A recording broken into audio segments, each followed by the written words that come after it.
Meus irmãos, vamos abrir a palavra do Senhor em Mateus, capítulo 7. Você vai dizer, nossa, pulou, ainda faltava um pedacinho do capítulo 6. Não, irmão, faltava não. Deus, por sua providência, alguns meses atrás, usou o presbítero Aloísio para pregar nesse texto. E não há nada que ser acrescentado, foi uma exposição muito edificante. Nós então passaremos adiante. O que o Senhor tem para nós é julgamento. Falar sobre julgamento.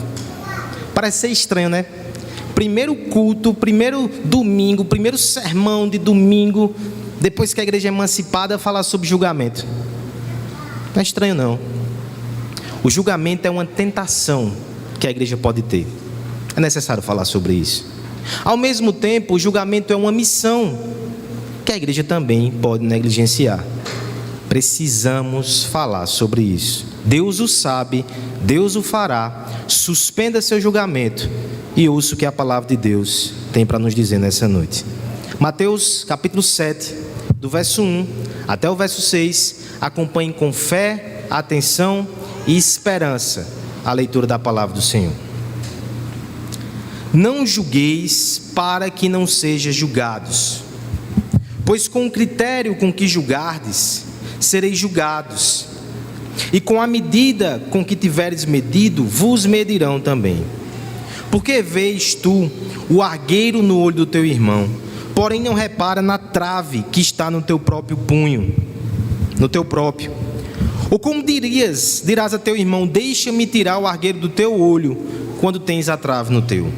Hipócrita, tira primeiro a trave do teu olho, e então verás claramente para tirar o argueiro do teu irmão. Não deis aos cães o que é santo, nem lanceis entre os porcos as vossas pérolas, para que não as pisem com os pés, e voltando-se vos deslacerem. Vamos orar pedindo a graça de Deus uma vez mais. Pai amado, aqui está a tua palavra, aqui está o teu povo. Que o teu Espírito possa nos ajudar a compreender a tua vontade revelada no texto. Que possamos entender o que o Senhor quer para nós. Que possamos compreender como Cristo é a provisão para as nossas vidas nessa área também. Em nome de Jesus. Amém. Cancelem o cancelamento. Essa foi uma frase muito chocante dessa semana. Eu não sei se você a viu, eu não sei se você ficou sabendo dessa repercussão. Há uma página na internet, um perfil no Instagram, chamado Quebrando o Tabu. E ela encampou essa campanha e o fez com uma proporção gigantesca, porque ela tem 7,5 milhões de seguidores. É uma página que tem um perfil notadamente progressista, e ela mesma, pasme, é responsável por vários cancelamentos. Aí você me pergunta, se você não está familiarizado com o ambiente digital, o que é um cancelamento? Cancelamento de forma mais particular e estrita é quando, por causa de alguma conduta, algum deslize, ou mesmo alguma coisa que é imputado, justo ou injustamente, a pessoa perde seguidores. Se for uma figura pública, perde patrocínios. De algum modo a sua reputação é arranhada, e os clamores são que ela seja excluída da vida pública. Isso é um cancelamento. Por que então uma página que talvez usou desse recurso em outros momentos, agora volta atrás, muda de postura, reconsidera sua posição? Por incrível que pareça, esse foi um debate gerado por um reality show que está passando na televisão. Eu creio que você sabe qual é. Mesmo que a proposta seja de mera alienação, uma discussão muito forte sobre julgamento e cancelamento foi lançada na sociedade, de modo que até aqueles que não acompanham de alguma forma se viram familiarizados com essa discussão nessa semana. Ela fervilhou. Um grupo de pessoas acusando, julgando o tempo todo umas às outras, num ambiente que ficou insalubre. E as pessoas dizem: nós não aguentamos mais julgamento, cancelem o cancelamento. O mundo está nessa discussão essa semana. E a igreja? Poderíamos nós nos alienar dessa questão? De forma alguma. Nós também precisamos dar uma resposta a essa questão. Nós também precisamos saber lidar de forma correta com julgamentos. Nós não podemos nos furtar disso, porque há julgamentos que você precisa parar de fazer, assim como há julgamentos que você precisa fazer. Cristo vai nos ensinar sobre isso nessa passagem. Recapitulando brevemente, porque nós nos aproximamos das últimas partes do Sermão do Monte. O capítulo 5 começa falando sobre o caráter e a identidade do cristão, as bem-aventuranças. E depois fala da relação do cristão com o mundo, ser sal na terra, luz do mundo. E depois nos diz que nós precisamos da lei de Deus para isso. Inclusive, a partir da metade para o fim do capítulo 5, nós temos correção que Deus faz sobre interpretações erradas. Capítulo 6, que nós expomos há algumas semanas, fala da relação do cristão com Deus, as suas práticas espirituais, a doação, a oração, o jejum. Logo depois, semana passada, nós vimos que Cristo passa a nos ensinar sobre como nos relacionamos com as riquezas desse mundo. Nós entendemos a sua precariedade e por causa disso nós evitamos a ansiedade. É o texto que precede esse agora. E o capítulo 7, para encerrar esse grande discipulado que o mestre está fazendo, nos ensinando a ser cristãos, quais seriam os últimos temas que Cristo trataria? É interessante que alguns intérpretes vão olhar para os temas do capítulo 7, depois você pode ler em casa, e vão dizer que são ensinamentos desconexos. Não são. Eu gosto muito da posição de Martin Lloyd Jones, que ele vai defender a seguinte tese: há um tema central no capítulo 7, que envolve todos os ensinos de Cristo, como uma linha que vai os costurando e os unindo. Sabe que tema é esse, irmãos? Julgamento. Não sei se isso causa um espanto no seu coração, no meu causou. Grande parte do sermão de Cristo sobre como ser um cristão está direcionado a esse assunto. Nós não podemos evitá-lo. Ele é fundamental, ele é importante. Nós devemos aprender e corrigir nossos conceitos e preconceitos. Do verso 1 a 6, então, Cristo vai nos dar algumas noções preliminares sobre como julgar, o que não julgar. Nós veremos 4 coisas nessa noite, irmãos. Primeiro, verso 1 e 2, nós veremos que nós devemos evitar o juízo displicente. Versos 3 a 5, veremos que devemos rejeitar o juízo hipócrita. Verso 5, terceiro lugar, nós veremos que devemos exercitar o juízo amoroso. E por fim, no verso 6, que parece não ter tanta conexão assim, mas tem, perceberemos que devemos almejar o juízo discriminatório. Juízo displicente, juízo hipócrita, juízo amoroso, juízo discriminatório. Haja juízo, mas vamos um passo de cada vez, para você não perder o juízo. Versos 1 e 2. Vamos ler juntos essa porção da palavra? Todos. Não julgueis,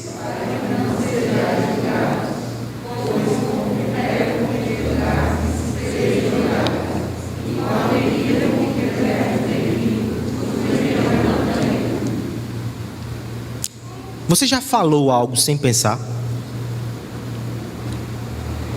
Parece que é um descompasso. A palavra chega primeiro do que o pensamento. Na verdade, irmãos, isso é um hábito. Vínhamos no caminho aqui, eu, Letícia, Aslan e Dona Sônia. Dona Sônia comentou alguma situação, eu rapidamente proferi um juízo. É sem pensar, é de pronto. Apanhei do texto a semana todinha e pequei, confessei e confesso para vocês agora. Mas sabe por que nós falamos sem pensar e muitas vezes emitimos juízos quando não deveríamos? Não é só distração. É porque às vezes nós não levamos tão a sério as consequências de emitir certos juízos. É sobre isso que Cristo vai falar aqui.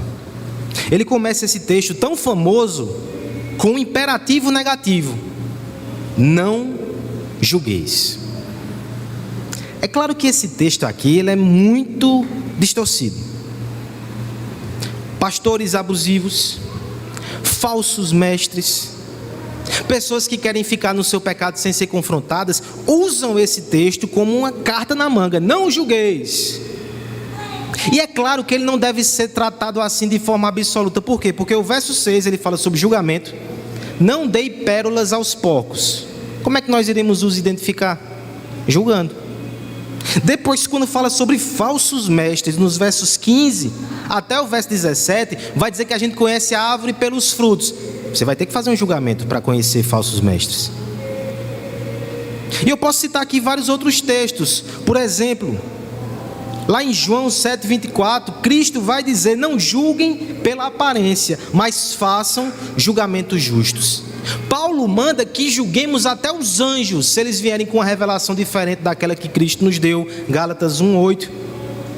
A igreja deve julgar. Nós precisamos entender então que tipo de julgamento está sendo proibido aqui nesse texto.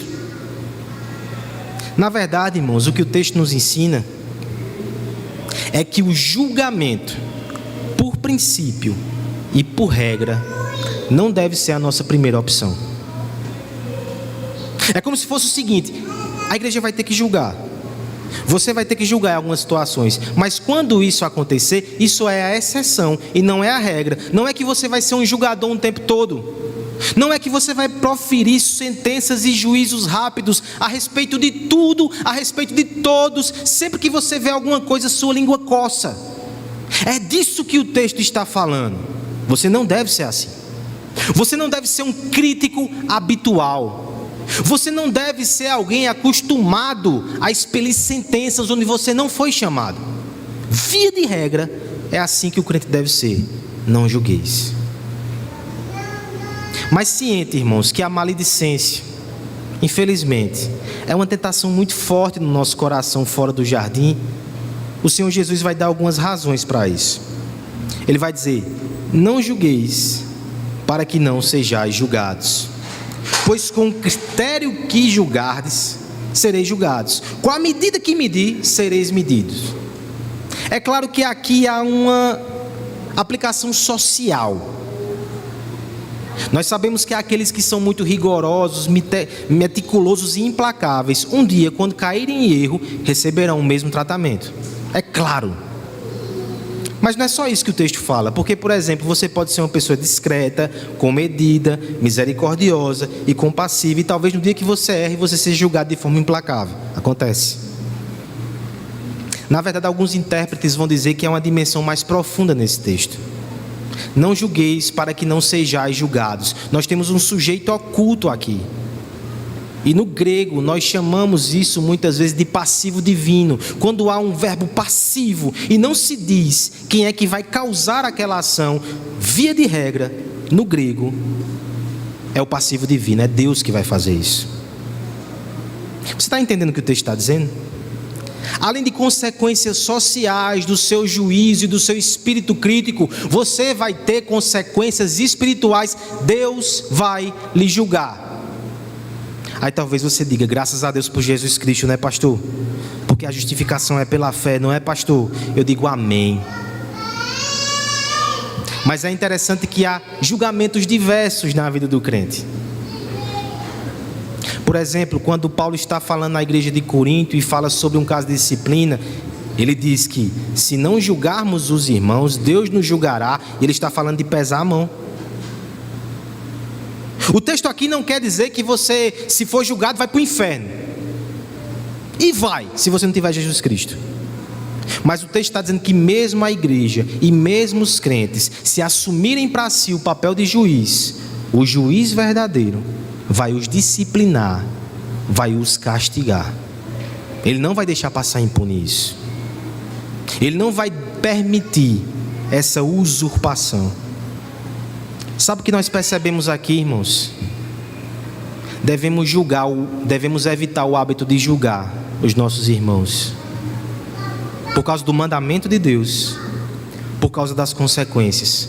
Afaste da sua vida todo juízo desnecessário, todo juízo leviano, e por que não todo juízo displicente? A gente julga sem perceber. A gente fala quase que no automático. A gente se posiciona onde não é chamado e assim atraímos juízos para nós desnecessariamente. Ana Júlias, temos duas hoje. Imagine que acontece o seguinte: a professora está fazendo uma prova e está fazendo perguntas para vocês. E cada pessoa que responde errado, ela tira ponto. Talvez seja castigado. E de repente ela faz uma pergunta para uma Ana Júlia e não para outra. E você não sabe a resposta. Por que você vai responder? Não é melhor deixar que a colega responda? Por que você vai responder se você tem tanto a perder? Por que você vai dar uma resposta quando não foi chamado? Eu sei que vocês não fariam isso, só se a língua coçar muito, né? Dá vontade de falar. Mas é isso que acontece com a gente também, os adultos.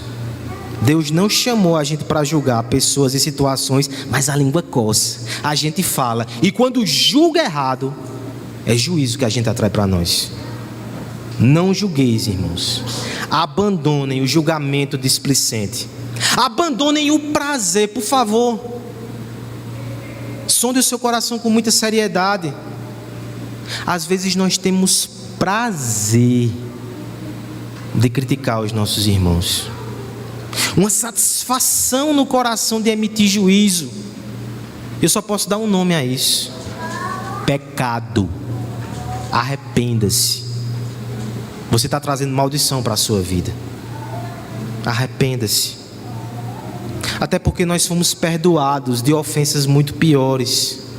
Nós devemos ser bondosos, misericordiosos, perdoadores. No que for possível, julgar com a melhor das intenções os nossos irmãos. Abandone o espírito crítico, abandone o espírito julgador, porque quem em sã consciência adentraria num tribunal, tomaria o martelo das mãos do juiz e emitiria pesadas sentenças condenatórias. Mas por mais que seja insensata essa postura, constantemente nos atrevemos a fazer isso, proferindo juízos em processos que não nos cabem, e assim julgamos sem conhecer todos os detalhes do processo. Escapa-nos o foro íntimo, as inclinações do coração, que são invisíveis aos olhos humanos, mas julgamos desviando-nos nós mesmos da reta justiça, porque a justiça condena essa postura, e se fôssemos justos de fato, não assumiríamos esse papel.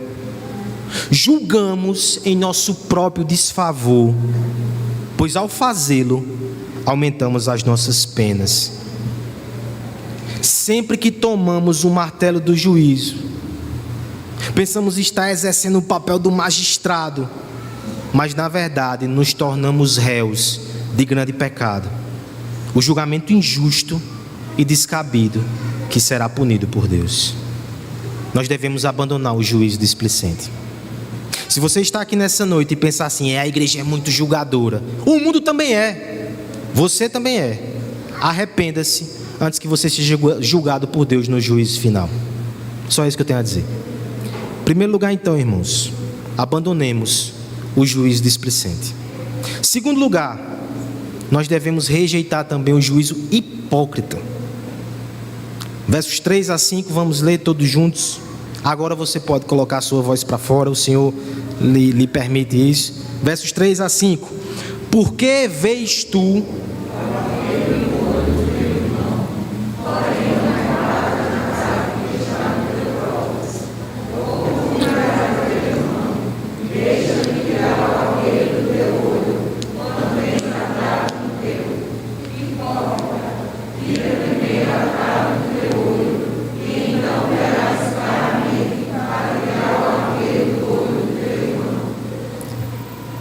Você conhece a expressão pagar pela boca? Letícia conhece, minha esposa. Certa vez na sua adolescência ou juventude ela disse: nunca que eu namoro com um presbiteriano. Talvez exatamente por essa postura que os presbiterianos têm de muitas vezes ser julgadores. Pagou pela boca, casou com um pastor presbiteriano. Sabe quando nós pagamos pela boca também quando julgamos? Quando a gente pega uma situação e diz: que coisa horrível, que pessoa terrível, eu jamais faria isso. Aí às vezes a gente faz, né? Mas o texto aqui apresenta um caso pior. A gente está fazendo talvez algo pior, ainda está falando dos outros. Esse é o julgamento hipócrita. E nós precisamos reconhecer um perigo aqui que está sendo martelado capítulo após capítulo do Sermão do Monte. Talvez um dos pecados que mais tentem o coração de homens e mulheres religiosos seja exatamente a hipocrisia. Viver para encenar, viver para aparecer e não viver para Deus, viver para os homens. Olha o que está acontecendo aqui nessa cena. Cristo vai usar uma cena ridícula. Ele vai falar sobre alguém que tem um argueiro no olho. O paralelo cultural mais próximo aqui seria um cisquinho. Sabe aquele abençoado do cisco que cai no seu olho e você vai no espelho e você não enxerga, ele incomoda, ele coça, ele irrita, mas você não enxerga, mas está lá. O irmão está com um cisco no olho. Ao mesmo tempo, trave pode ser traduzido como um pilar que sustenta uma casa. Está vendo essa coluna aqui? Seria mais ou menos algo assim que Cristo está falando. Você consegue ter a perícia, você se esforça e você enxerga o cisco no seu irmão, mas tem uma trave, tem uma coluna no seu olho que precisa de esforço para não ver. Você se esforça para ignorar o seu pecado e você esforça-se para cascaviar e achar o pecado do outro.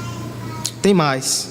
O verso 4 ainda vai dizer que essa pessoa, ela é tão educada. Olha como ela coloca. Como dirias a teu irmão: deixa-me tirar o argueiro do teu olho, quando tens a trave no teu. Aparentemente bem intencionado, aparentemente justo, aparentemente razoável. Tudo aparência, porque Cristo vai sentenciar no verso 5: hipócrita. Hipócrita. Você não se preocupa com a justiça, com a verdade e com a santidade, porque se assim o fosse, você primeiro tiraria a trave do seu olho. Você ignora colunas e você tropeça em ciscos. Você não é justo, você não é santo, você é hipócrita. Na verdade, isso se aplica, irmãos, nas vezes que nós condenamos pessoas por coisas que fazemos em oculto. Isso se aplica quando condenamos pessoas por coisas que queremos fazer, mas não temos coragem. Isso se aplica até quando você condena pecados das pessoas e ignora que o seu coração crítico e julgador é um pecado maior até do que o pecado que aquele irmão está cometendo. Nós não deveríamos ser médicos nessa circunstância. Nós deveríamos ser pacientes. E agir de forma contrária traz condenação diante de Deus também. Traz juízo. Imagina só, Juju, que você tem um cisco no seu olho e alguém se oferece para tirar. E essa pessoa pega um alicate e diz: calma, Juju, eu vou tirar. Nossa, você vai arrancar meu olho.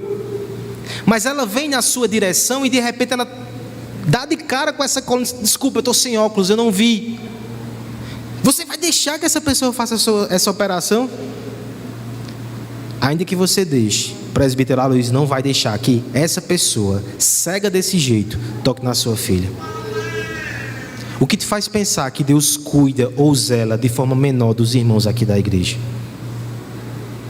Você, cheio de pecados, vai querer tocar na alma de alguém em pontos frágeis, e o pai dela, que é Deus, não vai permitir. Abandonemos o juízo hipócrita. Muitas vezes nós preferimos ficar olhando para os irmãos do que encarar os nossos próprios pecados, porque é doloroso. Mas é o melhor a se fazer, irmãos.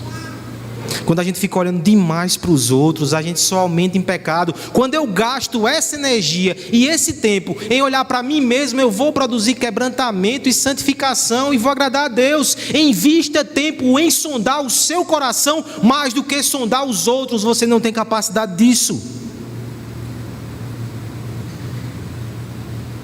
Nós temos aqui uma cultura de confissão. Nós confessamos pecados aqui nessa igreja. Quanto mais a gente confessa, menos a gente julga. Abrace o Evangelho. Que não sejamos aqui aqueles que são rigorosos com detalhes no que diz respeito à vida alheia, mas que são displicentes com faltas escandalosas na sua própria vida. Que não sejamos aqueles que têm julgamento severo sobre os outros e que julgamos uma profundidade que parece até que a gente tem acesso a câmaras ocultas do coração. Contudo, tratando-se de si mesmo, prevalece a cegueira de quem é totalmente inocente no tocante ao veneno interior que ainda reside em nós. Duplo padrão é pecado, é farisaísmo. Mas nós não precisamos disso, irmãos. Aquele que contempla os seus pecados crucificados em Jesus Cristo não precisa disfarçar virtudes apontando o erro dos outros. Você pode confessar que é pecador, não precisa se esconder numa postura de julgamento e hipocrisia. Você sabe que a retidão não é sua, é de outro, mas você recebeu pela fé e pela graça. Sabia que muitas vezes a postura julgadora é tentar se justificar rebaixando os outros? Você se justifica quando você rebaixar você mesmo e recorre à justiça de Cristo. Justificação pela fé e não justificação pelo julgamento hipócrita. Abandone isso. Rejeite esse juízo. E ao mesmo tempo eu alerto você que está aqui nessa noite. Você só pode abandonar o julgamento hipócrita se você for justificado pela fé. Você já foi? É só isso que eu tenho a dizer para você nesse momento. Devemos rejeitar e abandonar o julgamento displicente, o julgamento hipócrita. Mas vamos à parte positiva do texto. Aí você faz. Nós devemos exercitar o juízo amoroso. Tem um juízo que é importante, que é bom e que nós devemos exercitar. Verso 5 mais uma vez, só esse. Prepara aí para você não perder a leitura. Hipócrita. Tira primeiro, vamos lá? Querem que eu diga de novo? É hipócrita. Tira primeiro a trave do teu olho. E não pegas para mim a virtude do teu irmão. Devemos amar mais e julgar menos. Eita, que slogan conhecido na nossa sociedade. Eita, como isso deixa a gente tranquilo quando quer ficar no seu cantinho sem ser incomodado. Eita, como essa palavra é boa quando a gente está se acovardando de tratar problemas que devemos considerar. E quando a gente vê um texto desse, a gente fica com medo de julgar realmente. Mas omitir-se não é uma opção. O verso 5, ele trata de um aspecto positivo do juízo. Um juízo necessário. Mas é um juízo humilde e é um juízo amoroso. O verso 5 vai dizer assim: tira primeiro a trave do teu olho, então verás claramente para tirar. Olha só, irmãos, nós temos sim a obrigação de ajudar os nossos irmãos, porque pode ser um cisco, mas ele está onde não deveria. Pode ser um cisco, mas ele machuca o seu irmão. Pode ser um cisco, mas o olho que tudo vê não tolera essa impureza. E se você enxerga isso no seu irmão, você deve ajudá-lo. Agora, para isso existe um procedimento, existe um processo. Primeiro, você arranca a trave do seu olho. Primeiro, você se quebranta na presença de Deus. Primeiro, você reconhece o seu pecado, porque aí você contém a sua língua. Porque aí você modera o seu julgamento. Porque aí você reconhece a sua necessidade de graça e pode sim ser instrumento na vida do seu irmão. A figura que Cristo usa aqui é tão forte. Martin Lloyd Jones, que já foi médico, né? Ele vai explicar no seu comentário que o olho é uma das partes mais sensíveis do corpo humano. Jesus, como é difícil tirar ciscos do meu olho. Eu tento e o olho fecha. Automaticamente, quando o dedo vai se aproximando, o olho fecha. Não sei se você é mais resistente do que eu, mas comigo é terrível. Há um mecanismo de defesa porque é sensível. O médico que vai tocar nessa parte do corpo, ele tem que ser muito paciente, muito cuidadoso. Você está percebendo que essa ilustração é profunda? A alma dos nossos irmãos é preciosa e é delicada. Se eu quero tocar nessa alma para curar, para ajudar, eu tenho que ir com muito cuidado, com muita humildade e com muito amor. Essa operação tem que ser feita debaixo da graça de Deus, mas ela tem que ser feita. Eu quero lembrar você aqui algo que eu disse muitas vezes na série de Efésios, a primeira série da igreja. Olha o saudosismo tomando conta desse momento. A santidade é um projeto coletivo. Eu preciso da igreja para me tornar santo. E muitas vezes isso envolve confrontação. Isso envolve um julgamento a respeito do nosso estado espiritual. Mas esse juízo tem que ser amoroso, irmãos. Nós precisamos de um ambiente onde haja acolhimento, mas não omissão. Onde se estenda a mão, mas que toque feridas. Onde desconforto seja até produzido, mas tudo isso com carinho, impaciência e cura. É como Efésios vai dizer, é falando a verdade em amor. Em todas as nossas atitudes, para com o nosso irmão, nós devemos evitar ser o juiz, que é um carrasco e que julga o tempo todo. Devemos evitar ser um hipócrita que acusa os outros enquanto faz aquilo que aponta. Nem juiz, nem hipócrita, mas irmão, que cuida dos outros e que primeiro acusa a si mesmo, para depois procurar ser construtivo e abençoar o próximo. Cisco incomoda.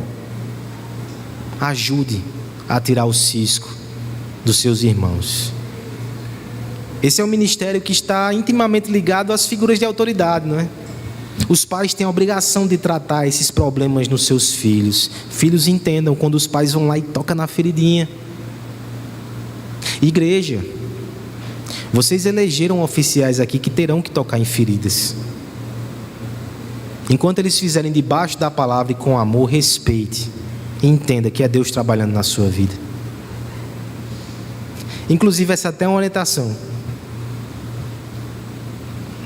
Você não precisa julgar, mas você elegeu homens que vão julgar, e eles colocaram esses fardos sobre as costas dele porque quiseram. Nós temos esse papel difícil. Então, ao invés de ficar falando das coisas da igreja, procure quem pode resolver diante de Deus e que vai ser cobrado por Deus. Mas ao mesmo tempo eu quero te alertar que, como igreja, todos nós temos esse papel comum: ajudar um ao outro a ser mais parecido com Jesus Cristo. Agora você sabe, eu tenho certeza, quando alguém se aproxima de você querendo ajudar, no jeito de falar, você percebe se aquela pessoa quer te menosprezar ou quer te abençoar. Que sejamos do segundo tipo. Reitero mais uma vez, a santidade não é um projeto individualista, até porque ela foi projetada por um Deus triuno e deve ser desenvolvida no seio da comunidade cristã. Nós precisamos de olhos que nos ajudam com os nossos pontos cegos. Nós precisamos de lábios que falam na hora certa, do jeito certo, e que silenciam a insensatez do nosso coração. Nós precisamos de mãos que tocam a ferida, que tiram o cisco e que nos erguem quando estão caindo. Ser igreja é exercer juízo amoroso. Que façamos isso por amor a Deus e por amor aos nossos irmãos.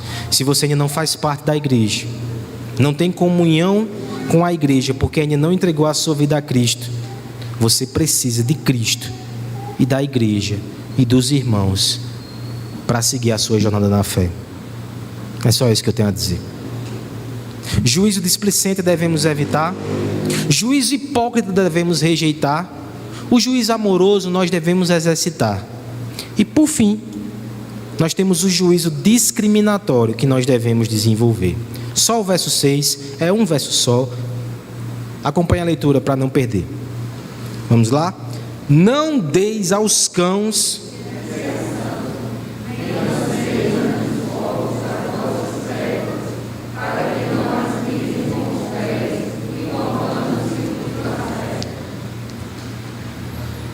O que é que esse verso tem a ver com o texto anterior? E ele parece falar de juízo e julgamento de uma forma tão dura, chega a causar um desconforto. O que nós temos aqui é o Senhor Jesus como o mestre mais habilidoso que já existiu nessa terra, equilibrando verdades, para que a gente não fosse de mais um ponto e distorça a Escritura. Ele vai nos mostrar aqui, irmãos, que o cristão, ele tem certos tipos de julgamento que ele precisa fazer. Porque se assim o fosse, não haveria disciplina eclesiástica na igreja. Se assim o fosse, nós não combateríamos erros doutrinários que fazem mal à fé cristã, heresias que assolam a igreja, falsos mestres. Existem julgamentos que devem ser feitos. E um deles está aqui: reconhecer quem é sincero, mesmo enganado, mesmo errado, e reconhecer quem é um zombador e um escarnecedor. Olha que juízo sério. E Cristo está dizendo que a gente deve fazer. Entenda a figura aqui. O texto vai falar sobre coisas santas, e o texto vai falar sobre uma pérola. Seguindo o linguajar de Mateus, que ele vai usar, por exemplo, no capítulo 13, muito possivelmente ele está se referindo à pregação do Evangelho. É o tesouro que a igreja tem, a palavra de Deus. Ele vai dizer que ela não deve ser dada a dois tipos de pessoas: os cães e os porcos. Os cães aqui, irmãos, não é o cachorrinho que fica lá na sua casa, aquele poodle que late, que só e que morde a canela de quem visita a sua casa. E é cão selvagem. É aquele que está na rua, que não é domesticado. E porcos não é a Peppa Pig. É o porco para o judeu, que é um animal impuro. O porco aqui na ilustração, ele vai confundir a pérola com o seu alimento, ele vai rejeitar. E o cão selvagem vai avançar para cima de você. Você percebe o que o texto está ensinando? Circunstâncias e pessoas que, se você pregar o Evangelho, se você confrontar e que se você compartilhar a palavra, não vai ser somente perda de tempo, não. Você vai conseguir o efeito diverso, totalmente do pretendido. Provérbios diz assim, capítulo 9, 7 e 8: quem corrige o zombador traz sobre si insulto. Quem repreende o ímpio mancha o seu próprio nome. Não dá certo e traz consequências. Mas vê o pior. Verso 8: não repreenda o zombador, caso contrário ele te odiará. Repreenda o sábio e ele o amará. Você quis ajudar, mas foi pior. O texto está ensinando aqui, irmãos, que você precisa fazer alguns juízos. Ele não está ensinando que você não vai pregar para quem não é, que você tem que fazer isso. Mas você tem que reconhecer pessoas que têm um coração tão endurecido que, pelo menos naquele momento, a palavra que você dá vai piorar ele. Ele vai se afogar mais em pecado. Ele vai rejeitar mais. Ele vai desprezar mais Jesus. E o ponto é justamente esse: a sua pérola é valiosa. Não deixe que Cristo seja pisado por zombadores. Meus irmãos, nós não devemos ser julgadores, dizia o nosso irmão Spurgeon, mas nós não podemos ser tolos, ignorar que existem más intenções e corações que distorcem a palavra de Deus. Deus não te chamou para ser ingênuo. É por isso que o julgamento discriminatório é tão importante. É como um pai que chega para o filho e diz assim: não julgue o seu coleguinha na escola. Mas esse mesmo pai vai dizer: mas não aceite coisas de estranhos. Ou seja, existe um relacionamento onde não tem que haver julgamento, mas existe outro relacionamento onde ela tem que ficar com o olho aberto. Crente, você precisa desenvolver esse juízo. Eu sei que o texto está falando aqui, em primeiro lugar, sobre falar. Isso é importante. Mas voltando antes, até o ouvir, você tem que exercer julgamento. Irmãos, chega de ouvir todo mundo. Como é que você está ouvindo alguém amanhã que vai desfazer tudo que você ouviu aqui na palavra? Como é que você vai estar recebendo qualquer mensagem que te mandam pelo WhatsApp? Irmãos, exerça juízo discriminatório à luz da palavra. Isso não vem do Senhor, não vou ouvir. E aqui eu não falo só de falsos mestres. Quantas vezes a gente não está bebendo conceito na segunda-feira, está ouvindo pessoas que nos dão péssimos conselhos. Saiba reconhecer o que é pérola e o que é lixo. Isso é crescimento, irmãos. E agora falando sobre não dar pérolas aos poucos, deixa eu dar uma aplicação muito forte. Quantas vezes a gente não fica discutindo doutrina com quem ainda não nasceu de novo? Não faça isso com a palavra de Deus, não. Pregue, fale de Jesus, mas não fique discutindo doutrina, não. Tá, nosso irmão Juan ali, Jéssica, eu me lembrei agora de uma vez que a gente foi evangelizar num asilo. E aí, naquela época, por providência, né, cada um foi para um quarto, né, foi conversar com um idoso. E eu peguei justamente um que se dizia gnóstico. Cara cheio de teoria louca. Eu passei quase 2 horas conversando com aquele homem. E ele puxava história e teoria. Ele precisa ouvir sobre arrependimento e fé. Se a gente começar a discutir teologia com quem não nasceu de novo, é jogar pérola aos porcos. A gente tem que orar para que o porco se converta. Outra aplicação muito forte. Os mais jovens aqui. Será que quando você não está discutindo teologia e doutrina na internet, com um bocado de gente que não conhece Jesus, ouvindo e vendo aquele circo todo, você não está jogando pérola aos porcos, não? Será que o lugar de discutir essas coisas não é aqui dentro? Eu digo isso para que a gente cresça. A tarefa da igreja, ela envolve proclamação. O uso de palavras está no centro da nossa missão, mas isso não te autoriza a ser um tagarela insensato. O silêncio tem o seu lugar, assim como a prudência de quem observa mais, fala menos e fala na hora certa as coisas certas. Isso é exigido do servo de Deus. Sabedoria. A nossa semente é muito preciosa. Ela não deve ser colocada na mão de quem a usa como palco para seu escárnio e sua própria condenação. Eu me lembro, por exemplo, de Jesus que deixava de fazer milagres em alguns lugares. Não é porque a incredulidade roubava o seu poder, mas é porque ele sabia que ali ia ser só escárnio. Ele não ia participar daquilo. Ele fazia milagre onde ele podia anunciar a salvação. O nosso tempo é escasso. As necessidades são grandes. Não podemos desperdiçar nossa semente no solo infértil da insensatez. Saiba a quem ouvir, saiba a quem falar, quando falar, como falar, e para isso, desenvolva um juízo discriminatório. Você que está aqui nessa noite, ainda não entregou a sua vida a Jesus Cristo,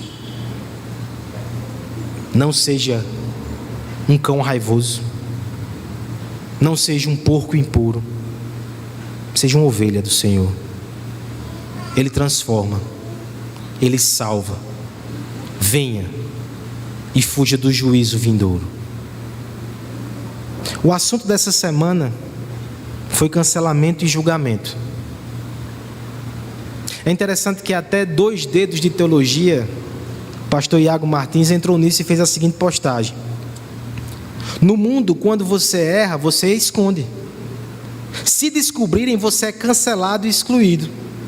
Você tem medo de ser descoberto. Na igreja, quando você erra, você confessa. Se descobrem, você é amado e restaurado. Você é livre para expor as suas misérias. Mundo 1, igreja 1, mundo 0. A gente sabe que nem sempre é assim. A gente sabe que nem sempre a gente evita o julgamento pecaminoso e estende o julgamento amoroso. Mas o Senhor te chamou aqui nessa noite para confrontar o seu coração, para que você aprenda a julgar segundo a reta justiça, de forma amorosa e humilde, e para que você aprenda a não julgar de forma precipitada, displicente e hipócrita. Julgue o seu próprio coração. Peça graça ao Senhor.